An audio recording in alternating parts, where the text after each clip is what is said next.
नमस्कार, times now Navbharat पर आपका स्वागत है। आपके साथ मैं हूं राकेश पांडे। शाम के 5 बजने वाले हैं। वक्त हो गया है देश के सबसे राष्ट्रवाद का। राष्ट्रवाद यानी देश से बढ़कर कुछ नहीं। यूपी से लेकर मध्य प्रदेश तक मदरसों पर एक्शन से आखिर किस किस को टेंशन हो रही है और क्यों टेंशन हो रही है? यूपी में गैर मान्यता प्राप्त मदरसों के बच्चों का बेसिक शिक्षा के स्कूलों में दाखिले से मुस्लिम पर्सनल लॉ बोर्ड आखिर परेशान क्यों?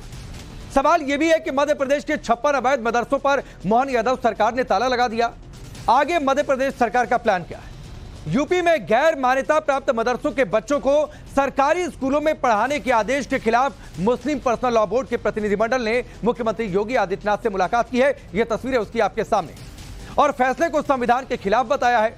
तुरंत वापस लेने की मांग की है। एमपी में जांच में 56 मदरसे गैर कानूनी पाए गए, जिसके बाद सरकार ने इन मदरसों की मान्यता को रद्द कर दिया और हर जिले में जांच के आदेश भी दे दिए हैं कि ऐसे किस किस जिले में कितने अवैध मदरसे हैं। सवाल है कि अगर बच्चों को बेहतर शिक्षा देने की बात की जा रही है तो इस पर सियासत क्यों हो रही है? आज इसी मुद्दे पर डिबेट, लेकिन पहले एक रिपोर्ट देखिए।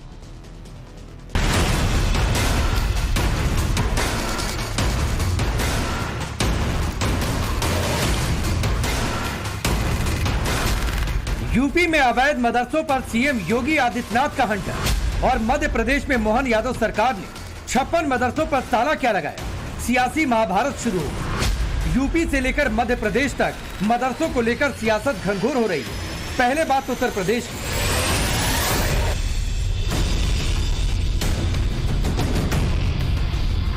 दरअसल यूपी के मुख्य सचिव ने 26 जून को आदेश जारी किया। राष्ट्रीय बाल संरक्षण आयोग की 7 जून की चिट्ठी पर आदेश जारी किया गया। बाल संरक्षण आयोग ने यूपी के गैर मान्यता प्राप्त मदरसों के सर्वे मैपिंग की चिट्ठी लिखी थी, जिसके बाद मुख्य सचिव ने ऐसे मदरसों के छात्रों को बेसिक स्कूल में दाखिला के निर्देश दिए। सरकार के इस फैसले पर अमल भी शुरू हो गया, लेकिन दूसरी तरफ all India Muslim personal law board ने फैसले के विरोध में मोर्चा खोल दिया। मुस्लिम पर्सनल लॉ बोर्ड के एक प्रतिनिधिमंडल ने सीएम योगी आदित्यनाथ से मुलाकात की और फैसले को तुरंत वापस लेने की मांग की। मुस्लिम पर्सनल लॉ बोर्ड ने कहा कि 8,449 मदरसों को नोटिस जारी करना गलत है। मुस्लिम पर्सनल लॉ बोर्ड का दावा है कि ये मदरसे धार्मिक के साथ मॉडर्न शिक्षा देते हैं। मदरसे ट्रस्ट या सोसाइटी के तहत बनाए गए। इन मदरसों में लाखों बच्चों को मुफ्त रहना खाना मिलता है। मुस्लिम पर्सनल लॉ बोर्ड ने नोटिस को संविधान के खिलाफ बताया। साथ ही कहा कि अल्पसंख्यकों को अधिकार है कि वो अपनी पसंद की शिक्षा लें। मुस्लिम पर्सनल लॉ बोर्ड ने दावा किया कि शिक्षा का अधिकार कानून 2009 में भी मदरसों को छूट है। योगी सरकार के फैसले पर तमाम मुस्लिम धर्मगुरु भी इसे संविधान के खिलाफ बताने लगे। हमारे मदरसों में इस समाज को कैसे जोड़ा जाए, कैसे इंसानियत को ऊपर रखा जाए और इंसानियत के लिए काम किया जाए, ये हमारे मदरसों में सिखाया जा रहा है। जो ये लिस्टेड कह रहे हैं कि हम इनको जो है दूसरे बोर्डों में जाएंगे, वहाँ कहाँ इस तरीके की ट्रेनिंग हो रही है? कौन सा हमारा बोर्ड है? इस संविधान ने हमको राइट दिया है कि हम अपनी शिक्षा को जो है अपने कम्युनिटी में हम उसको पढ़ा लिखा सकते हैं। तो ये क्या संविधान के विरुद्ध हमको ले जाएंगे? ये संविधान के विरुद्ध काम करने का इन्होंने ठेका ले रखा है। उत्तर प्रदेश सरकार ने जो गैर मान्यता प्राप्त मदरसे हैं उनको बंद करने का एक आदेश जारी किया है। मैं उत्तर प्रदेश सरकार से गुजारिश करूंगा कि इन मदरसों को बंद न किया जाए। अगर मदरसों को बंद किया गया तो लाखों बच्चों का भविष्य, उनका मुस्तकबिल अंधकार में चला जाएगा। उनकी पढ़ाई लिखाई का क्या होगा, उनका मुस्तकबिल क्या होगा। इसलिए इन मदरसों को बंद करने के बजाय इनको मान्यता प्रदान करने की व्यवस्था की जाए। इससे मुसलमानों का भरोसा जीता जा सकता है। योगी सरकार के फैसले के खिलाफ समाजवादी पार्टी भी कूद गई। समाजवादी पार्टी ने बीजेपी पर देश को बांटने और हिंदू मुसलमान की राजनीति करने का आरोप लगा दिया। सरकार ऐसा कोई नियम कानून नहीं लाना चाहती है जिससे आम आदमी को राहत मिले। ये जो भी चीजें ला रहे हैं वो सिर्फ देश को बांटने के लिए, समाज को बांटने के लिए। इनका मकसद आम आदमी का विकास, लोगों को आगे बढ़ने का मौका मिले, ऐसा कोई इनकी मंशा नहीं है। ये गलत है। देखिए, ये सरकार लगी नहीं रहा है कि कुछ रचनात्मक करने के लिए आई है। ये खेलना नहीं है, खेलना बिगाड़ना जानते हैं। और ये औचित्य नहीं किसी समाज को, किसी धर्म को जलील करना। ये देश हित में नहीं है, समाज हित में नहीं है। लेकिन जो कर रहे हैं ये बहुत अच्छी बातें नहीं है। उसको कहीं ना कहीं सलूशन निकालना चाहिए। उत्तर प्रदेश में जो हालत प्राइमरी स्कूलों की है, शिक्षा की है, उसमें कहीं कोई सुधार नहीं हो रहा। बच्चे वो घास छील रहे हैं, बच्चों को बैठने के लिए कुर्सी मेज़ नहीं है, उनकी ड्रेस नहीं है, किताबें नहीं।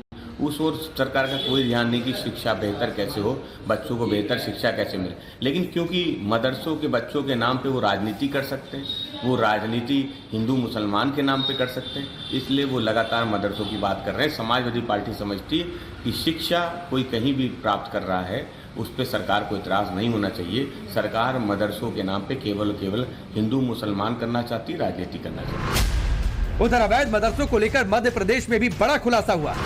खुलासे के बाद मध्य प्रदेश सरकार ने श्योपुर में चल रहे 56 मदरसों की मान्यता रद्द कर दी। मदरसा बोर्ड ने इन 56 मदरसों पर ताला जड़ दिया है। जिला शिक्षा अधिकारी की रिपोर्ट के बाद मदरसा बोर्ड ने ये कार्रवाई की।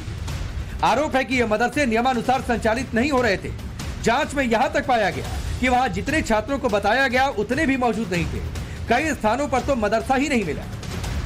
जांच जब कराई तो उसमें 80 टोटल मदरसे थे। 80 में से 56 मदरसे असंचालित पाए गए थे, 24 मदरसे संचालित पाए गए थे कुल फाइनल रूप से। तो उसके आधार पर रिपोर्ट जो है हमने भोपाल भेज दी थी कलेक्टर साहब के माध्यम से। जैसे आधार कार्ड नहीं पाए गए, आधार कार्ड के उसमें बच्चों का रहता है, मैपिंग फीडिंग में ये सब चीज़ें होती हैं। बैंक अकाउंट नंबर नहीं थे, बच्चे यहाँ दर्ज से दर्ज ज़्यादा दिखा रहे थे लेकिन ऑन स्पॉट वहाँ नहीं थे बच्चे, कुछ संचालित थे ही नहीं। इस खुलासे के बाद मदरसा बोर्ड ने राज्य के सभी जिला शिक्षा अधिकारियों को अपने जिले में संचालित सभी मदरसों की जांच करने के निर्देश दिए।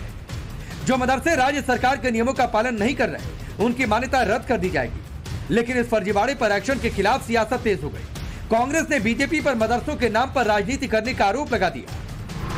माननीय मुख्यमंत्री जी के स्पष्ट निर्देश थे कि हम सरकार सुविधाएं देती है, उसका लाभ बच्चों को मिलना चाहिए, आम आदमी को मिलना चाहिए। उसमें किसी किस्म की लापरवाही बिल्कुल बर्दाश्त नहीं की जाएगी। जांच में बच्चों की शिक्षा के विपरीत गतिविधियों में जो भी लिप्त पाया जाएगा, उनको नुकसान करता हुआ पाया जाएगा, सबके खिलाफ कार्रवाई होगी। भारतीय जनता पार्टी मदरसे के नाम पे हमेशा से राजनीति करती आई है, ये कोई नई बात नहीं है।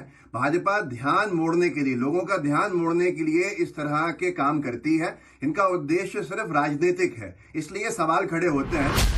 सवाल है कि सरकार मदरसों के आधुनिकीकरण की बात कर रही है, मुसलमानों के बच्चों को अच्छी शिक्षा के लिए कदम उठा रही है, तो उस पर ऐतराज क्यों? सवाल ये भी है कि फर्जी तरीके से चलाए जा रहे मदरसों पर एक्शन से टेंशन क्यों? सवाल ये भी है कि कट्टरता के नाम पर आखिर कब तक मुसलमान बच्चों के भविष्य को अंधेरे में रखेंगे? सबसे बड़ा सवाल है कि क्या वोट बैंक की राजनीति के लिए फर्जी मदरसों पर हो रहे एक्शन पर सियासत हो रही है? Bureau report, times now Bharat. अब सोचिए, जो मदरसे वैध तरीके से चल रहे हैं, जो मान्यता प्राप्त है, उन पर तो सरकार ने कुछ कहा नहीं। तो सवाल ये उठता है कि मुस्लिम पर्सनल लॉ बोर्ड को जो अवैध मदरसे हैं, जो गैर मान्यता प्राप्त मदरसे हैं, उन्हीं से इतनी मोहब्बत क्यों है? चलिए आपका परिचय मैं आज के मेहमानों से करवाता हूं। राकेश त्रिपाठी जी भारतीय जनता पार्टी के नेता और प्रवक्ता, डॉक्टर विशाल मिश्रा राजनीतिक विश्लेषक, फिराज किदवई साहब समाजवादी पार्टी के नेता और प्रवक्ता, मौलाना साजिद रशीदी जी इस्लामिक स्कॉलर, हाजी मेहरदीन रंगरेज MIM पार्टी के नेता और प्रवक्ता। आप सभी का बहुत बहुत स्वागत है। आज शुरुआत राकेश जी आपसे कर लेता हूं, क्योंकि सब मिलकर ये कह रहे हैं कि संविधान का उल्लंघन हो गया, कोई कह रहा है आप हिंदू मुसलमान कर रहे हैं। तो भाई सरकार का स्टैंड सबसे पहले क्लियर कर दीजिए ताकि मैं डिबेट ठीक से आगे लेकर चलूं। देखिए राकेश जी, कोई भी शैक्षणिक संस्थान जब चलता है तो उस शैक्षणिक संस्थान को किसी न किसी बोर्ड से उसको मान्यता लेनी होती है। बिना मान्यता के अगर कोई संस्थान चलाया जा रहा होगा तो वो कोई किसी धार्मिक प्रकृति का हो, किसी अल्पसंख्यक समुदाय के द्वारा चलाया जा रहा हो, या वो किसी हिंदू के द्वारा चलाया जा रहा हो, निश्चित तौर पर वो अवैध माना जाएगा और उसके खिलाफ कार्रवाई करने का अख्तियार सरकार को होगा। उत्तर प्रदेश में विशेष तौर पर मैं बताऊं, जब योगी आदित्यनाथ जी की सरकार आई तो सरकार बनने के बाद मदरसों के फर्जीवाड़े पर लगाम लगाना जब प्रारंभ किया और मदरसों को ऑनलाइन पोर्टल पर रजिस्टर्ड करना विद्यार्थियों की संख्या के साथ किया, तो लगभग 4 लाख विद्यार्थी गायब हो गए। 4 लाख विद्यार्थी जिनको ऑनलाइन रजिस्ट्रेशन करने के लिए कहा गया, वो 4 लाख विद्यार्थी मिले ही नहीं। कई सारे मदरसों के कोई डॉक्यूमेंट नहीं मिले। मदरसों के नाम पर एक बड़ा फर्जीवाड़ा, फंडिंग करने का एक बड़ा तरीका, और विशेष तौर पर जो बॉर्डर एरिया है, नेपाल बॉर्डर का क्षेत्र है, उसको लेकर के कई बार इंटेलिजेंस सूचनाएं मिली हैं कि फर्जी तरीके से मदरसे खोल करके देश की आंतरिक और बाह्य सुरक्षा को लेकर के गंभीर खतरे उत्पन्न किए जा रहे हैं। इसको लेकर के अलग अलग समय पर सर्वे भी हुए हैं। देखिए 35,000 के आसपास में लगभग मदरसे उत्तर प्रदेश में संचालित थे। उसमें 17,000 मदरसे ऐसे हैं जो मदरसा बोर्ड के द्वारा मान्यता प्राप्त थे, जिनकी मान्यता को लेकर हाईकोर्ट ने भी मदरसा बोर्ड को ही भंग कर देने का निर्णय किया था, जिसके लिए सुप्रीम कोर्ट में अपील उत्तर प्रदेश की सरकार ने की है। यह वैधानिक स्थिति है। 560 मदरसे ऐसे उत्तर प्रदेश में हैं जो सरकार द्वारा अनुदानित हैं, जो विधिक तरीके से चल रहे हैं, उनको लेकर के कोई सवाल नहीं है। लेकिन जो गैर कानूनी ढंग से चल रहे हैं, बिना नियमों का पालन करके चल रहे हैं, और राष्ट्रीय बाल अधिकार संरक्षण आयोग ने जिसको लेकर के अपनी चिट्ठी लिखी है और अपनी गंभीर चिंता जाहिर की है कि किसी भी बच्चा, वो किसी भी मजहब का हो, उसको बुनियादी तालीम उसका अधिकार है, आरटीई के तहत उसको शिक्षा मिलना उसका फंडामेंटल राइट है। और अगर आप उसको शिक्षा के अधिकार से महरूम करते हैं, आप उसको फर्जीवाड़े में शामिल करते हैं, तो ये उस बच्चे के साथ और इस देश की आने वाली संतति के साथ, देश के भविष्य के साथ खिलवाड़ है। ये गंभीर मसला है, इसको मजहबी चश्मे से देखना बंद कीजिए। ये मदरसे का मसला हो या कोई सामान्य प्राइमरी स्कूल का मसला हो, कॉन्वेंट स्कूल का मसला हो, रजिस्टर्ड होकर के सबको नियमों का पालन करना पड़ेगा। ठीक है, आपने स्टैंड क्लियर कर दिया। मैं किदवई साहब आऊंगा, लेकिन चूंकि पर्सनल लॉ बोर्ड जाकर मिला है, इस्लाम के लोग जाकर मिल रहे हैं, इसलिए मैं रशीदी साहब आपके पास आ रहा हूं। भाई, अवैध मदरसे में ही पढ़ाने की जिद क्यों है? अवैध मदरसों पर कार्रवाई, तो ये संविधान का उल्लंघन कैसे है? पढ़ाना ही है मदरसे में ही, लग रहा है सरकारी, तो कोई उस इलाके में वैध मदरसा होगा उसमें जाकर एडमिशन करा दे। ये अवैध की जिद क्यों है?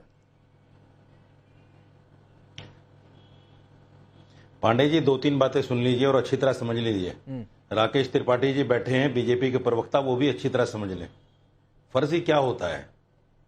या तो वो मदरसा बोर्ड के अंदर होगा, अगर वो मदरसा बोर्ड के अंदर है तो फर्जी नहीं हो सकता, या फिर वो मदरसा बोर्ड के अंदर नहीं है, वो भी फर्जी इसलिए नहीं हो सकता क्योंकि संविधान ने मुझे ये अनुमति दी है कि मैं अपने मजहब के हिसाब से अपने तालीमी इदारे खोल सकूं। ये मेरा संवैधानिक अधिकार है। उसको फर्जी कैसे कह सकते हैं आप? हां, सरकार का एक कहना है कि भाई उसका रजिस्ट्रेशन कराओ, रजिस्ट्रेशन कराना चाहिए, कोई बात नहीं है। लेकिन मैं पूछना चाहता हूं, जो मदरसा बोर्ड में रजिस्टर्ड हैं, उनके 16,000 टीचर, जिनको 3,000 केंद्रीय सरकार देती है, 12,000 केंद्र सरकार देती है, 3,000 यूपी सरकार देती है, उनको 16,000 टीचरों को 5-6 साल से सैलरी नहीं मिली। इसका जिम्मेदार मैं इस पर भी आऊंगा। 2 दिन पहले इस पर चर्चा हो रही थी, तो मैं इस पर फिर से जवाब ले लूंगा रशीदी साहब। लेकिन ऐसा नहीं हो सकता कि चित भी अपनी, पट भी अपनी।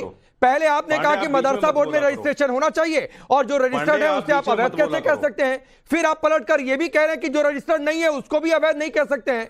मतलब चित भी अपनी, पट भी अपनी। आप ये चाहते हैं कि मदरसा रजिस्टर्ड हो, ना रजिस्टर्ड हो, हम किसी नियम को नहीं मानेंगे। भाई, अगर हमारे लिए कोई नियम बनाओगे तो हम कहेंगे कि संविधान के खिलाफ जा रहे हो।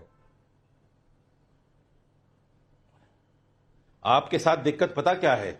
जब भी कोई आदमी आपके सामने सही बात रखना चाहता है, आप उसको नहीं, आपके साथ नहीं रशीदी साहब, मैंने आपकी ही बात को कोट करके क्रॉस क्वेश्चन किया है, क्योंकि आप उनके खिलाफ आप ही ने कहा कि जो मदरसा बोर्ड में रजिस्टर्ड है उसे अवैध कैसे कह सकते हैं? बात आपकी ठीक है। फिर आप पलटकर यह भी कह रहे हैं कि जो रजिस्टर्ड नहीं है वो भी अवैध नहीं है, तो चित भी अपनी, पट भी अपनी थोड़ा नहीं चलेगा। या तो मदरसा बोर्ड में जो रजिस्टर्ड नहीं है उसको अवैध कह ले। आप कैसे कह दें? आप अवैध कैसे कह देंगे? सुनिए, तो भाई आप फंडिंग का ब्यौरा नहीं देंगे। राकेश त्रिपाठी कह रहे हैं 4 लाख छात्र गायब हो गए। कई मदरसे में चले जाइए, कोई मदरसा संचालित ही नहीं। एमपी में पता चला मदरसा एग्जिस्ट ही नहीं कर रहा है। अरे पांडे जी, आप एंकर हैं या गेस्ट हैं जो आप बोले जा रहे हैं? मुझे बोलने दोगे कि नहीं बोलने दोगे? नहीं, बोलिए सर, बस सच बता रहा हूं कि सच क्या है। आपकी ही बातों से आपको आईना दिखाया कि आपने क्या कहा और उसका क्या नतीजा है। अब बोलिए। आता हूं पांडे जी, जो आप आईना दिखा रहे हैं ना बीजेपी के साथ मिलकर, वो सब पूरी दुनिया देख रही है। मेरी सुन लीजिए बात, मुझे फिर बातें इधर उधर कहनी पड़ती है, वो अच्छी बात नहीं। सुनिए, अब सुन लीजिए, एक 30 सेकंड में मत टोकिए प्लीज, मुझे अपनी बात कहने दिए। मैं सिर्फ ये कहना चाहता हूं, जिनको ये अवैध कहना चाहते हैं जिन मदरसों को, वो मदरसे वो हैं जो हमारे 2.5% की ज़कात पर चलते हैं, और वो मदरसे हमें चाहिए, उनको हमसे कोई नहीं छीन सकता। तो पूछो तो रशीदी साहब, ठीक है, तो ज़कात कहां से आया, कितना आया, कहां खर्चा, किसने दिया, ये ब्यौरा देंगे ना भाई। कि आप कहेंगे कि ज़कात का पैसा है तो उसका ब्यौरा नहीं देंगे? अरे फॉरेन से पैसा आ रहा है, हवाला के रूट से पैसा आ रहा है, कहां से फंडिंग हुई? मैं सर आप ही की बात से, ऐसा नहीं है कि तकरीर का कार्यक्रम नहीं है कि आप नॉन स्टॉप बोलते रहेंगे। शुरुआती आपके रिप्लाई में मैंने बिल्कुल नहीं टोका था। सुनने दिया करो मेरी। और रशीदी साहब, एक बात और आपको बताऊं, आप ही वो शख्स हैं जब मदरसे का सर्वे शुरू हुआ था तो आपने विरोध किया था, और क्या आपने कहा था सार्वजनिक तौर पर, यह भी आपको याद होगा।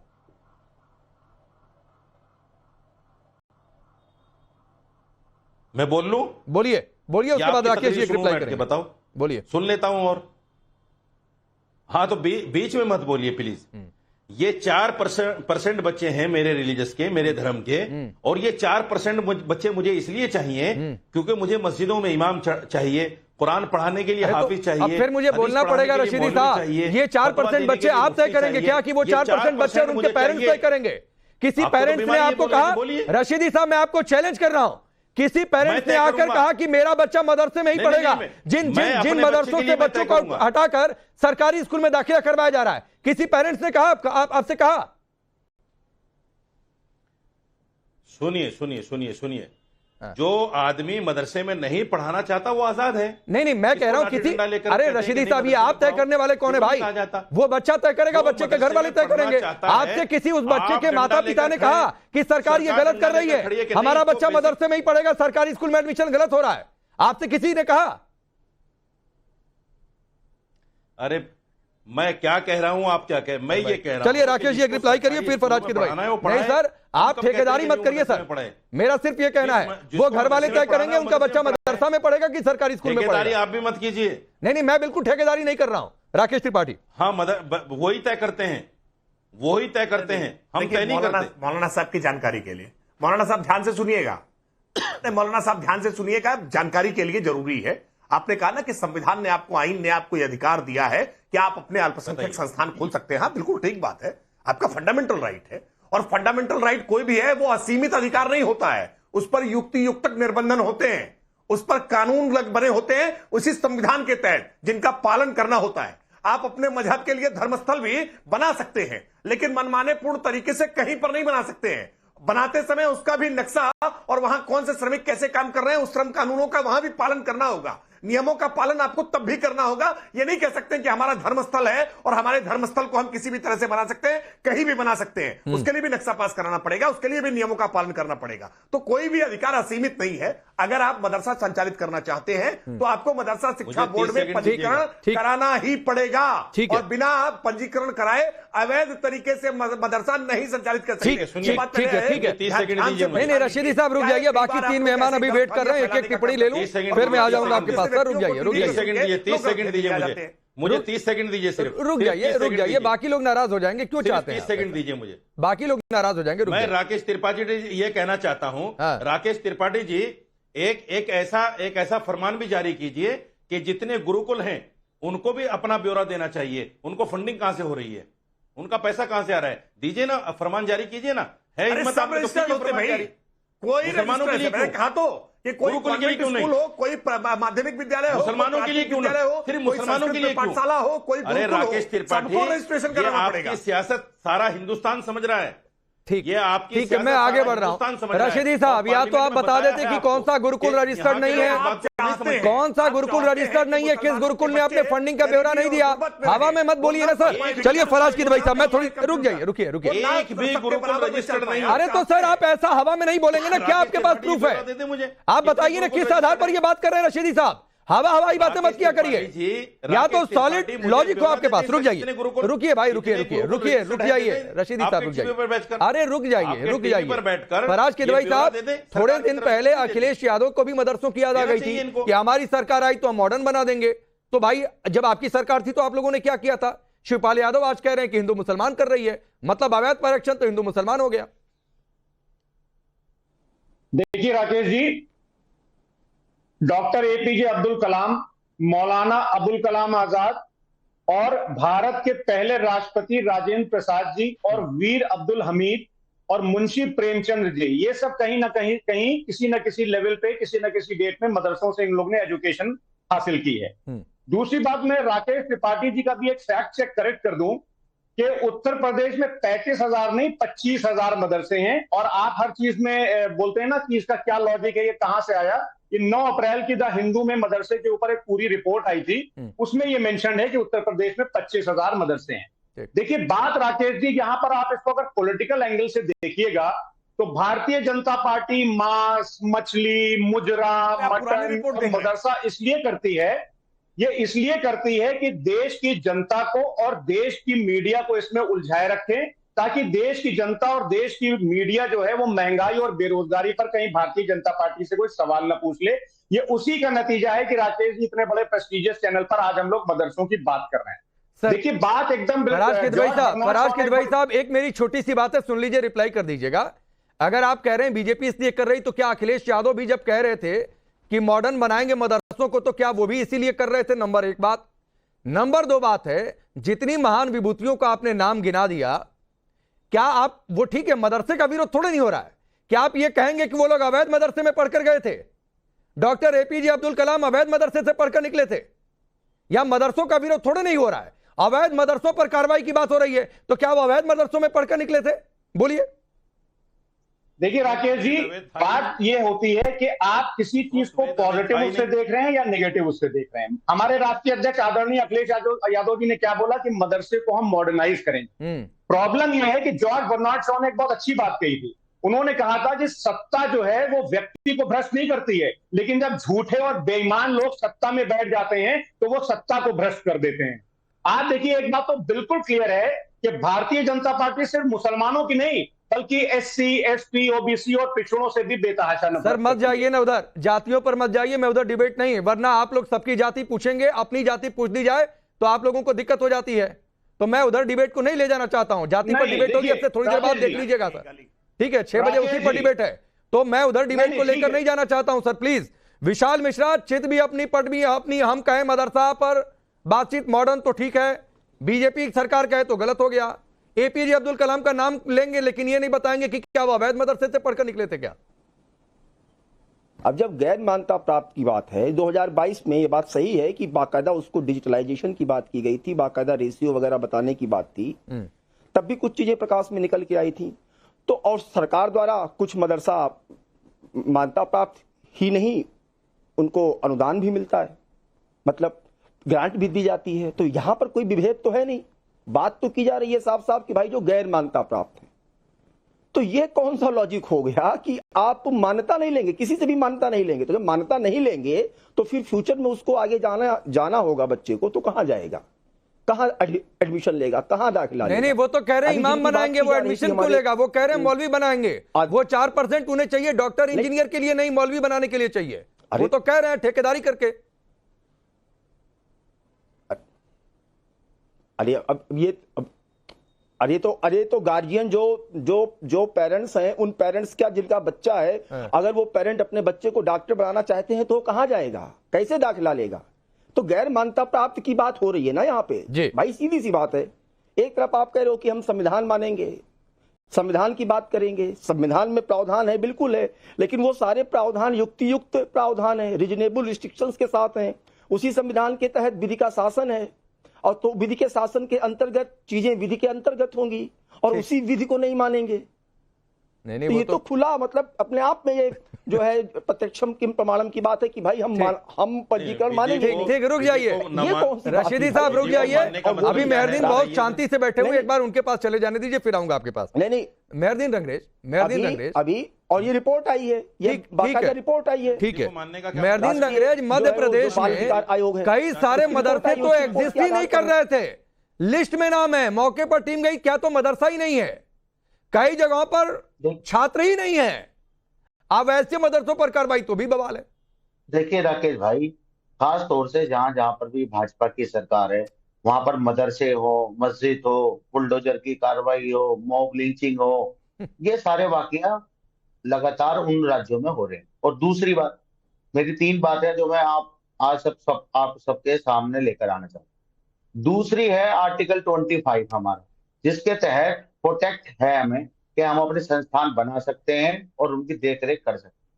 तीसरा, ये तुगलकी जो फरमान है योगी सरकार का, उसे उन्हें तुरंत वापस लेना चाहिए। अगर आप वो नहीं लेते तो फिर उनकी क्रेडिबिलिटी, जैसे नाम प्लेट वाले में उनकी क्रेडिबिलिटी खत्म हुई है सरकार की। अरे नाम प्लेट से मत जोड़िए मेहरदीन, मैं ये कह रहा हूं कि मदरसा एग्जिस्ट ही नहीं कर रहा फिर जो है ये भाई, मदरसा एग्जिस्ट ही नहीं कर रहा, छात्र एग्जिस्ट ही नहीं कर रहे।